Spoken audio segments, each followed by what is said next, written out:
Hail Mary, meet everybody. I got a friend here today on my right, on my left, my right side, and we're just gonna try to give you a follow up about life, liberty, universe, and everything else.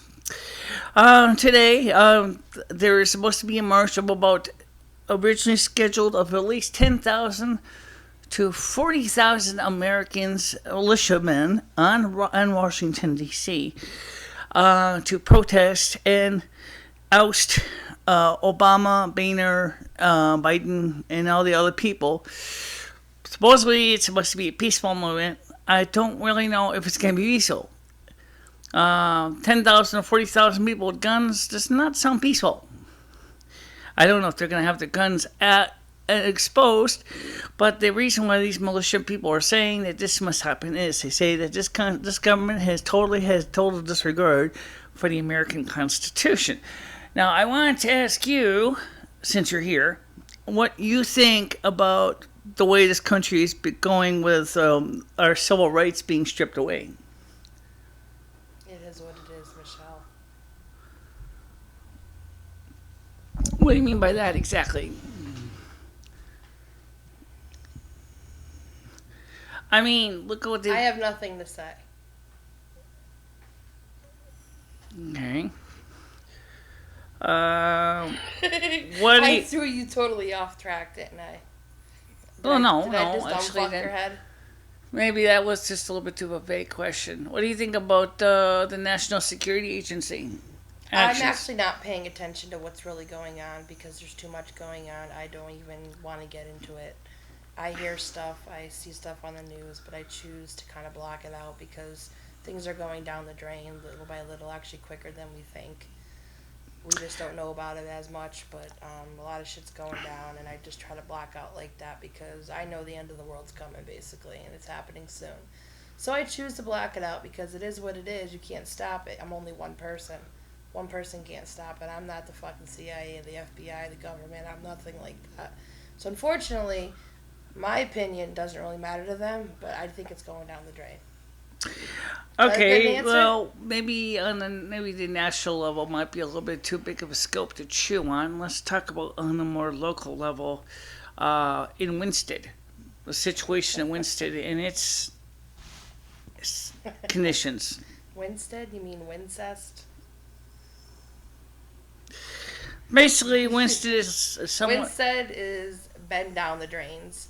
Winstead's going more down the drains, and Winsted is not getting any better than it is, and it's I don't know what to say. I'm trying to get out of this town. There's nothing here. I mean, where do you go? To Cumberland Farms? Is that where where it's Cumberland happening? Farms, IGA, CVS. That's where it's happening. That's the spot. That's sad. Winsted's a lot like a lot of the Blue Hill or the towns in Kentucky in the South. In other words, everybody always kind of congregated around the general store. This town's redneck. This town is hillbilly. Yeah, in the literal sense of the word, hillbilly. And we are in the hills of Litchfield County. I mean, our local hillbillies are called the Raggies. Versus the Southern Hillbillies, but if you ever get to know... actually, the Raggies is an association. They do use that term, like calling someone a raggy, like a scummy person. They'll go, "Hey, he's a raggy," but actually, raggy is a defined... Had to do with Salisbury and Mount Ragu, which was a group of iron workers. But I mean, Winsted, the town, it's shit. I ended up here because I was staying with someone, and I just resided here because I didn't have transportation, so I kind of got stuck here. But you met your husband here. Yes, I'm very happy for that. I met him at work, and I actually walked to work because I didn't have a car, but I resided here because I was kind of like on the outs. I didn't really have anything at the time. I was renting a room. I was living with a friend. She couldn't have me stay, so I rented a room. I had no car. But yes, I worked. I had a job. I made money. I met my husband. Moved in. Things got better. Right now, I don't have a job. Things aren't the best. But I'm living in Winsted. That's not the reason, but it doesn't help. I think that one thing about I've lived in this town since I moved here in 1983 from New Hartford. I don't know what the slang term for New Hartford is, which is a little more. Little Hartford's a little more classier. It's got class a little bit. It's a small town, very very small town, smaller than Winston, I think. Spread out, actually. But it's got money. It's got a little bit more than, well, a lot more than Winston. It has some wealth. There's a little wealth in that town, isn't there? Well, that's kind of related to what we were talking about with the building here. I mean, shit, there's really not valuable houses in Winston. There's really shit in Winston. It's kind of like you saw on Hollywood Hillbillies when you saw their house in Grayson, Georgia. It's an experience. Needs paint. This town's an experience. Actually, since I lived here, we actually had good experiences here too. I mean, this is I said. I haven't had bad. I've been in pretty good here. And I like city. I like where stuff's going on. I don't like stillness and quietness. I like 24/7 action, you know? No, I could never live with 24/7 action. I really can't. I was in Boston, Massachusetts for a day, and I just wanted to go home so bad because it was just too much. There's stuff always going on there. It's like New York's even better. California's even better. I thought you were talking about moving to Alaska. You can't even afford to move to California. Oh, I know.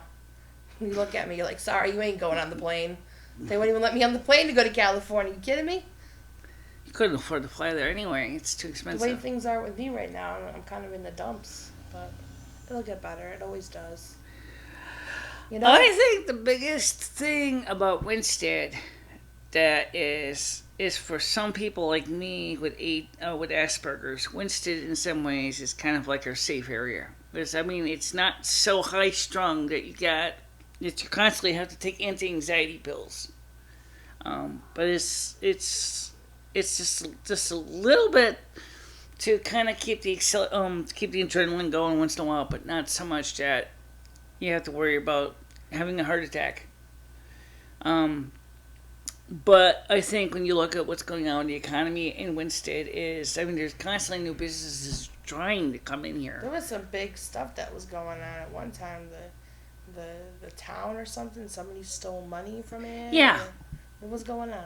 I don't know anything about that right now. I know that it was pretty bad though. It made news. It was bad. Yeah, it did. And they were going to shut the school down last year because of the money in the town. Yeah, they are planning on closing Pearson because Pearson has other problems too. So. Well, it probably rolled off the problem with the money. No, it's not just that. Pearson also has health and safety violations that have never been properly addressed. Well, I don't know. Let's not talk about Winstead. It kind of makes me sick. Unfortunately, we live here. We have to deal for the time being. But you're looking on going to all right. Well, what about the housing in Winstead and across the state in our income bracket? I mean, you and Sean are looking. I mean, I know that Ed's looking. We rent a mobile home right now, and it's not bad. I mean, we like it. It's very damp inside, unfortunately. We weren't told this, so we're looking to transfer into another mobile home. But in the neighborhood, there's like 17 of them. We were going to move to the one across the way if it's available, which just got rented, so we're going to see if there's another rent that's available. It's damp. Everything's damp in our house. Sounds like you need a dehumidifier. I think it's just the structure of the place, but sounds like you need to go get a caulk gun and start caulking your ceiling on the outside. I'd love to move out of the state, but I have a 6-year-old child that is being taken care of right now, and I can't mentally. I can't leave. I mean, I need to be around him, so I can't go to Colorado like I wanna. Right now, I think your biggest problem would be is the situation in next year, given how much you found out it's costing heat that trailer of propane. It was. Yeah, propane's expensive. I think it was 50 gallons for $150 cash, even. Yeah. $150, you get 50 gallons, which lasts you a little over a month for heat for the entire mobile home. And that's not including the kitchen and the stove. The stove is, I think, $20 for a refill, but that'll last you luckily about a month cooking normally almost every day. because we do a lot of cooking. We don't eat out much. So what do? You keep a couple extra blue rhinos in the backyard? No, we have the only one that's connected. So when it runs low, we're in the middle of a meal. Oh well, you put it in the microwave, and then we just fill it up. But we don't have an extra one because an extra one's $59 for a regular blue rhino. It's $59 For a blue rhino. for a brand new one without a refill, just a brand new one filled. Yeah. But then you just keep exchanging it, so one gets empty. Well, yeah, but we have one. We just exchange it. Eventually, when we catch up and everything, we'll just probably have to get another one if we're even going to live there long enough. Like I said, I'd like to move, but Because when I was living in a travel trailer, we had a propane tank in the back, which is the size of yours, and it ran the stove, the refrigerator, the water heater, the furnace, and the propane guy from Skaska told me, he said, oh, this will probably last you, when if it's full to the top, probably a month and a half to 2 months. So that's pretty conservative guess. Everybody, one of the things that people don't realize is that with the way our economy is and our income bracket is, we are kind of pegged in to stay in these areas like this because the well-to-dos don't want us in their areas. it's all about money, money, money, money, money, money. It's just like Nima said, money, money, money, money. It's always money. It's all about money. You don't got money, you ain't got nothing. You got money, you got everything. But they do say more money, more problems. Now the state of Connecticut's Department of Transportation has increased the prices of registration and stuff to actually try to force the low-income people to give up their car. Interesting. Well, I'm going to tell you something about transportation. I lived in New Britain at one time. I moved around a lot. And when I lived in New Britain, there's a bus station. Well, there's not a bus station. There's the transit line. Connecticut Transit, CT Transit. Yeah. It goes from Hartford to New Britain and all around New Britain. There's a lot of buses.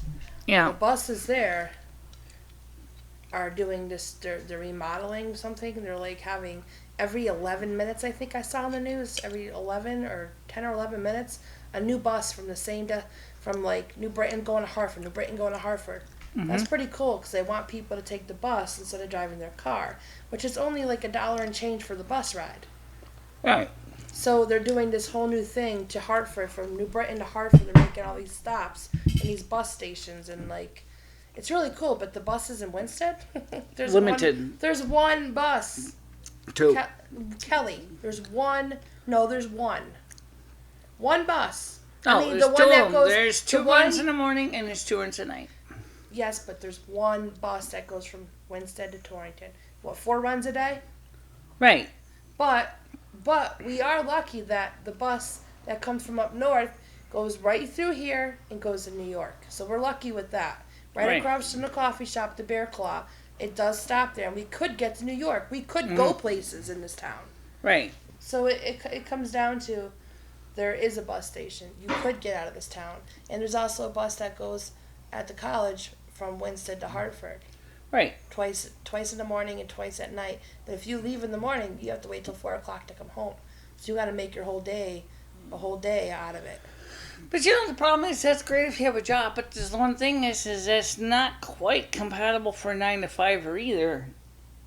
If you get a job in Hartford, if you're lucky enough to find a job. Oh, it's hard to find a 9 to 5 job for 5 days a week. Because of Obamacare. Obamacare has caused a lot of employers to try to get rid of as many full-time employees as they can. If you notice, one problem leads to all these problems. Yeah. And what's the one problem?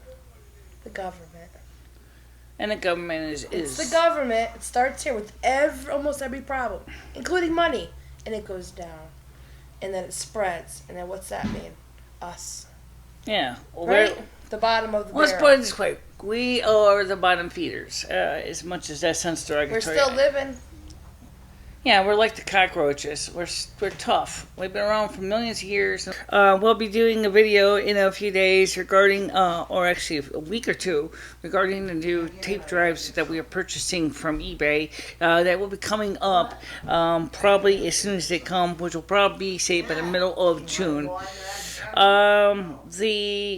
I'm sorry I haven't been on the camera lately. I've been feeling kind of depressed. I'm just trying to get back together here. So that's why I'm trying to get the statement was let you know that I'm still doing okay. I just haven't been kind of sidetracked.